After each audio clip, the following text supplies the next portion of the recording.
Hey Coates Baptist, and welcome to week 2 of Living Sent. Last week, Pastor Tommy talked to us about being in the people business. This week, we're going to continue along that road and talk about getting to know your neighbors.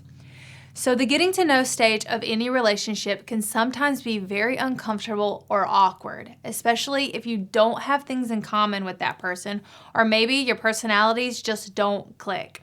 When I think about a time in my life where I was very uncomfortable, I think back to my freshman year of college. I had been taken out of my comfort zone, 8 hours away from home, away from the safety and the comfort of my parents and my siblings, and just home. And I'd been put in this new environment where I knew no one. So I had two options. I could either sit in my room all by myself, or I could push myself out of my comfort zone and meet new people and create new relationships to where I could actually enjoy the next 4 years of my life that God had for me. No one likes being uncomfortable, but Christ tells us clearly that a life as a Christian doesn't just bring more comfort or a higher status or ease in this world. The path to Christianity is not paved with self-advancement, but it starts with self-denial. Jesus tells us this in Luke 9, where he tells us, "Deny yourself, pick up your cross, and follow me." It's not just a command for mature Christians. It's actually the initial invitation to Christ. It's to deny yourself. Jesus continues this thought in Luke 10 as he tells his disciples, "I am sending you out like lambs in the midst of wolves." I don't know if you know this, but lambs do not find comfort in the midst of wolves. If a lamb is going into a midst of wolves, they're ultimately saying, "I'm laying down my life. I'm choosing to sacrifice my life by doing this." And I think that's what Christ was trying to get the disciples to realize. By you choosing me, by you choosing to follow Christ, you are laying your life down in the midst of a world full of wolves that are going to be coming at you and attacking you.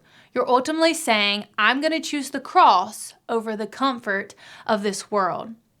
Which leads us to the story of the Good Samaritan, which you will discuss in your small group. In the story of the Good Samaritan, Christ tells us not only who our neighbor is, but how we should be neighboring. So, don't let the discomfort and the insecurities and the awkwardness that sometimes comes with creating new relationships keep you from being intentional and urgent with the gospel.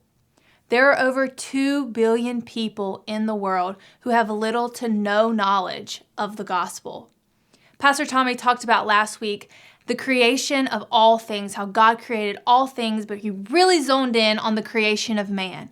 And yes, while the mountains and the oceans and everything that God created are so beautiful and declare his glory, they are not crying out what Jesus did for us on the cross. Why? Because Jesus gave us that privilege as image bearers of God to tell people the good news that they can go from eternal death to eternal life.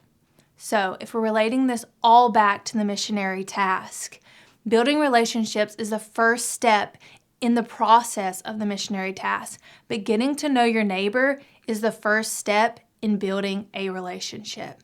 So I encourage you, get out of your comfort zone and get to know someone in your life that God has placed there for a reason. I hope as you go through the story of the Good Samaritan and you talk through these things in your small groups, that you will not only be encouraged by Jesus telling you to deny yourself and to go into the world. He will give you that comfort, but you first have to go out of your comfort zone to follow his command of the Great Commission. We hope you have a great week. We're praying for you as you get out of your comfort zone this week and push yourself to follow Christ.